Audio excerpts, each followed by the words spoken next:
Welcome to our new episode about fascinating mythical creatures. Today we are going to delve deep into the mysterious world of... Oh, let's wait a little longer. Maybe you'll figure it out yourself. I'll tell you a little about these mystical creatures first. I'll also have some interesting stories for you later. Make yourself comfortable and let yourself be carried away into the world of fairy tales and legends.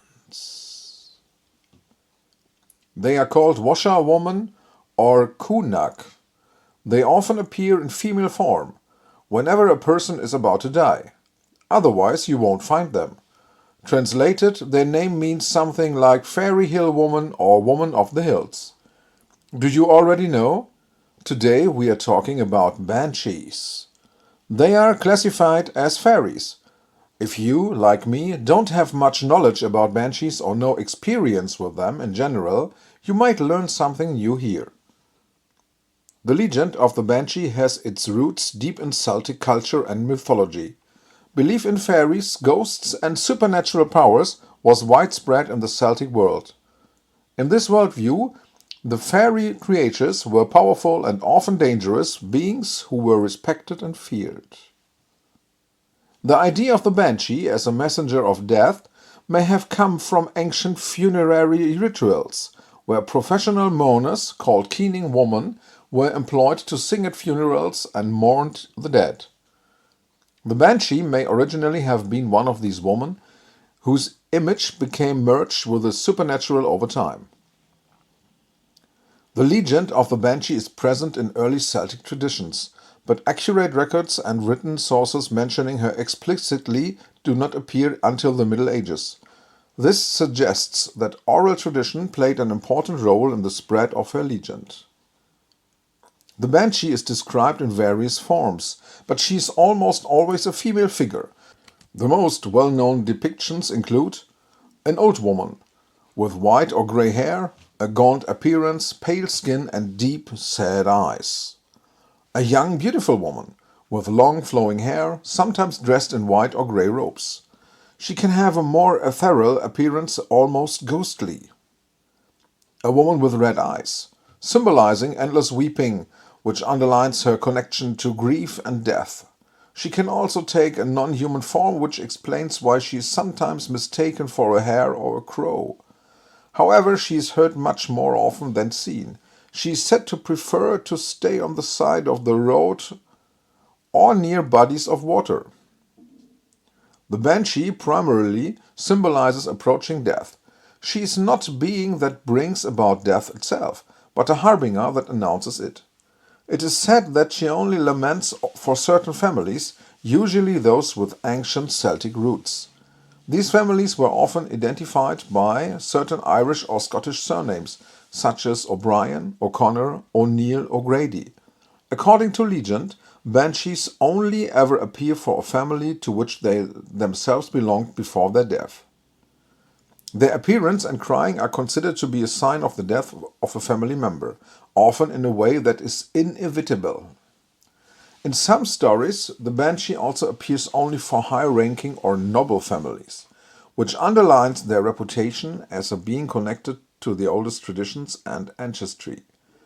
It is believed that several banshees appear together when it is the impending death of a particularly high-ranking person. The banshee is known for its piercing cry or keening sound, also known as a keen, which serves as a warning that someone is about to die. Its cry is particularly eerie and can have a high, plaintive tone that can be heard over long distances.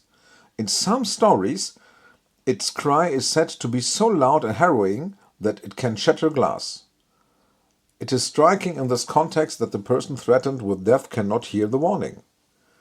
Keening women played an important role in Irish funeral culture. These women, often from the community itself or in some cases professionally hired, were known to sing sad, plaintive songs at the funeral ceremonies. These chants were meant to express the pain and suffering of the bereaved while also helping the dead on the journey to the afterlife. Keening was more than just an expression of grief. It was a ritual act that both channeled the community's grief and ensured the honoring of the deceased. These women were admired for their ability to express deep sorrow and compassion through their voices, and they held a respected position in society. It is often suggested that the legend of the Banshee originally had its roots in the real-life practice of the keening woman, in a time when death and the rituals associated with it were closely intertwined with everyday life. The intense emotional experience evoked by keening could easily transcend into the realm of the supernatural. With Christianization and the change in burial rituals, keening began to decline and the practice gradually fell into obscurity. But the idea of mourning women accompanying death through their lament remained deeply rooted in the cultural psyche and found a new form of expression in the figure of the Banshee. While the keening woman disappeared, their tradition lived on in the mythological Banshee, who took on their role as a messenger of death and symbol of the transition from life to death. There are still isolated cases of mourning women today in various cultures, such as Montenegro or Asia. While the keening women were a real woman who acted in a social and ritual context, the Banshee is a figure from mythology who represents the metaphysical and spiritual dimension of death. However, both share the central function of announcing death and accompanying the transition.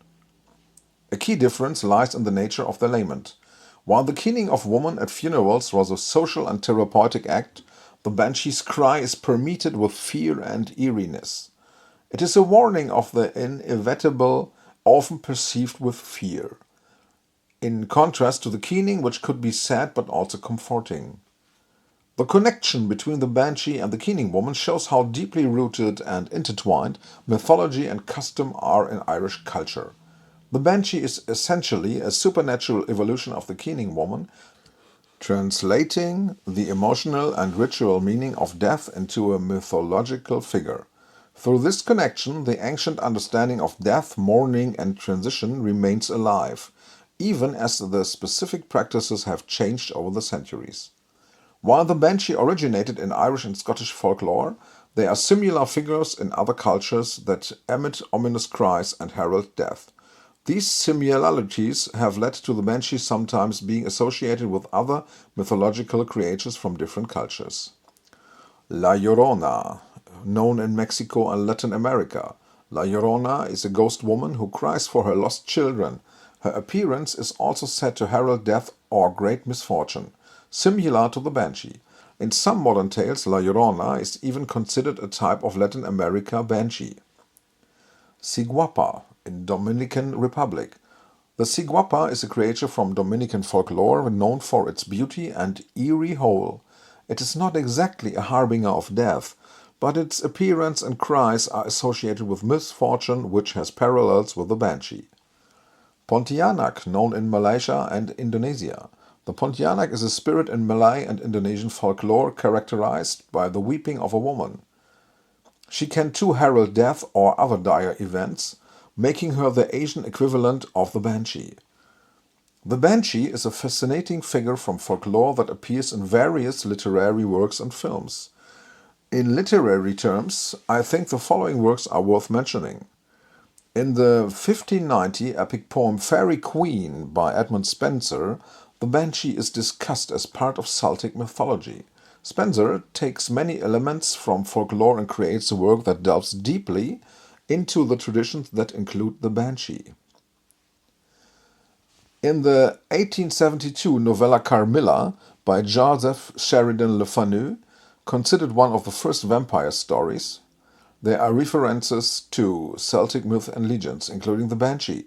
While the Banshee does not appear directly, the atmosphere of the uncanny and supernatural is enhanced by such references. Then there is Neil Gaiman's 2001 American Gods. Numerous mythological figures appear in this modern fantasy novel, including creatures reminiscent of the Banshee. Gaiman blends various mythologies to create a complex and rich narrative in which the concept of the Banshee as a harbinger of death subtly shines through. As early as 1959, the Banshee was addressed in the film Darby O'Gill and the Little People, a Disney film. in which the Banshee plays an eerie and threatening role. She appears to announce the death of Darby O'Gill's daughter.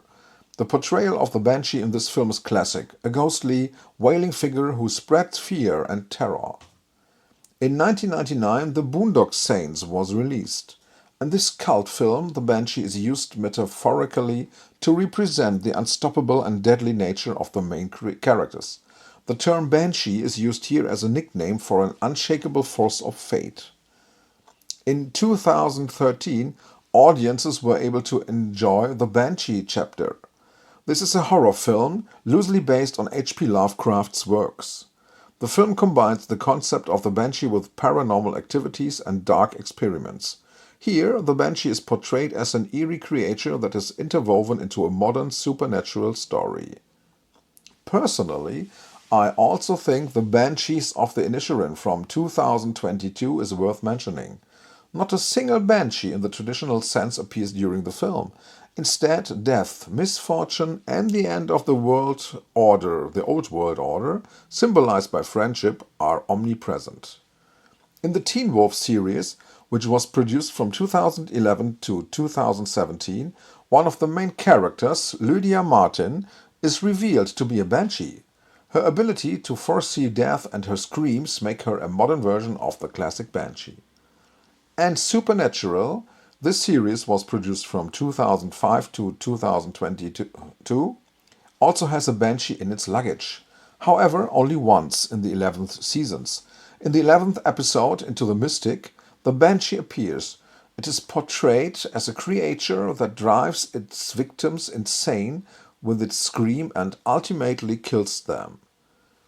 Then we have the often underestimated superhero called Banshee from the Marvel Universe. He first appeared in 1967. In real life, his name is Sean Cassidy and he is a mutant with Irish roots. Aha, so that's where it comes from. He has the ability to use superhumanly loud and precisely controlled screams.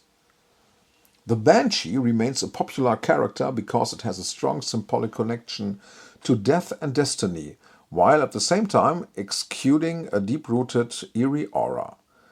These characteristics make it a fascinating figure in film and literature. During my research, I came across the mention of a banshee animal. I also found out a little about it. A banshee animal usually refers not to a real animal, but to a creature from pop culture, particularly from movies, video games, or books, that bears the name Banshee or is based on the legend of the Banshee. These creatures are often fictional and have characteristics reminiscent of the mythical Banshee, such as high-pitched screams or an ominous presence. Here are some examples. In James Cameron's 2009 film Avatar, there is a flying predator on the moon Pandora, referred to as a banshee. These creatures, also called Ikran, are large, dragon-like beings used as mounts by the Na'vi. The name Banshee refers to the chilling screams these creatures emit, reminiscent of the scream of the mythical Banshee. In the Halo video game series, the Banshee is a flying vehicle used by the Alien Covenant forces. The name Banshee here may refer to the speed and howling noises the vehicle makes, reminiscent of the Banshee's eerie cry. Sometimes the term Banshee is used in the real world of wildlife as a nickname for animals that emit particularly shrill or piercing cries. However, there is no specific Banshee animal in the zoological classification. The name is used more metaphorically to describe the vocalizations of animals, such as certain species of owls or screech owls, which might remind people of the cry of a banshee. Vixens in mating seasons or startled rabbits are also known for their shrill calls. In the popular role-playing game World of Warcraft, there are creatures called Banshees. These beings are ghostly apparitions, often female, who are portrayed as ominous, vengeful spirits. They often scream and are a symbol of death and doom, which goes back directly to the Irish folklore figure. Of course, we cannot forget Siouxsie and the Banshees under any circumstances. This band was founded by singer Siouxsie Sioux, who was born Susan Janet Ballion, and bassist Stephen Severin in London in 1976. The members also included guitarist John Mackay and drummer Kenny Morris, although the line-up changed several times over the years. Sushi was the unmistakable face and voice of the band. The music of Sushi and the Banshees combines elements of punk, post-punk, gothic rock, and new wave. It is known for its dark, often melancholic sound, unconventional song structures, and Sushi's distinctive dramatic voice. The band had a major influence on music in the 1980s and beyond. It influenced numerous artists and bands, including The Cure, Joy Division, and Depeche Mode. Their song Hong Kong Garden was an early hit, and albums like You You and Kaleidoscope are now classics of the genre. Sushi and the Banshees contributed significantly to the development of gothic rock and the alternative music scenes. The band was considered one of the most innovative and creative groups of its time and still has a loyal following today. Incidentally, Robert Smith, who we know as the singer and main songwriter of The Cure, also played with Sushi and the Banshees for a time. I'm pretty sure that this is where the origins of The Cure's sound were laid. The Banshee is not only a sinister harbinger of death, but also a character who appears in many amusing and quirky stories. One of the more humorous stories involves a man named Paddy, who was walking home after a night of drinking in an Irish pub. As he was walking through the fields, he suddenly heard the dirge of a banshee. Instead of being frightened, the drunken Paddy called out into the darkness, "Oh, shut up and leave me alone!" He stumbled on, not realizing that he just encountered one of the most feared creatures in Irish folklore. The next morning, Paddy woke up and told the story in the village, where people laughed and said that the banshee must have frightened herself to death. Another anecdote involves an elderly lady who lived alone in her cottage. One night she heard the blood-curdling wail of a banshee and was convinced that her end was near. In a panic she ran through her house to put on her best clothes and prepare for death. But the next morning it turned out that the wails were not from a banshee but from a stray cat that had gotten lost in the chimney of the house. The old lady was relieved and later amused that she had almost scared herself to death. In an old Irish legend, there is a story of a clever wizard who tried to trick a banshee. He knew that the banshee only brought news of death to people and thought he could outwit her. One night he heard the banshee screaming and decided to disguise himself as a person who had already died, hoping that she would overlook him.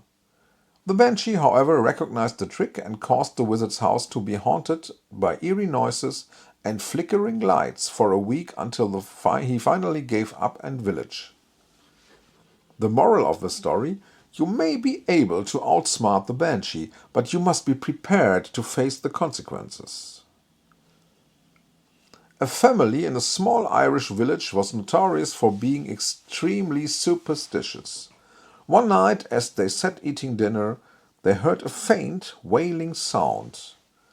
They froze in fear, certain it was the banshee announcing the death of a family member. They considered all sorts of protective measures, from prayers to lighting candles throughout the house. In the end, it turned out that the ominous sound was coming from the old grandfather clock in the corner, which had not been working properly for years. When the family realized this, they burst into laughter, relieved that they would live a while longer. An old woman who lived in a remote village was known for often singing loudly at night while doing her chores. One evening, when the fog was particularly thick, a passing traveler heard the loud, tuneless singing and panicked. He was convinced that he had heard the death call of a banshee. He ran to the nearest inn and breathlessly reported his encounter with the ghost. The villagers listened intently until the innkeeper laughed loudly and said, "That was no banshee, you fool! That was just old Maggie singing as she cooked. Her singing has frightened many a traveler." One legend tells of a man walking his dog along deserted road at night. Suddenly the dog began to growl and bark into the darkness as the plaintive cry of a banshee rang out. The man, seeing nothing, assumed his dog was simply nervous and decided to counter the fright by saying, "Calm down, it's just the wind." But the dog ran off, leaving its owner standing alone. The next morning, the man found his dog unharmed and sleeping outside his cottage, while he himself was cold and frightened. The villagers said that the dog must have let the banshee go first to save the owner from a worse fate. My favorite, though, is this one. One particularly strange story tells of how the banshee inadvertently set a love story in motion. A young man from the village wanted to pay his lover a nighttime visit to confess his love to her. How romantic. On the way to her house, however, he heard the banshee's lament and froze in fear. Instead of running away, he decided to face it bravely. When he reached the young woman's house, she was also awake and had heard the lament.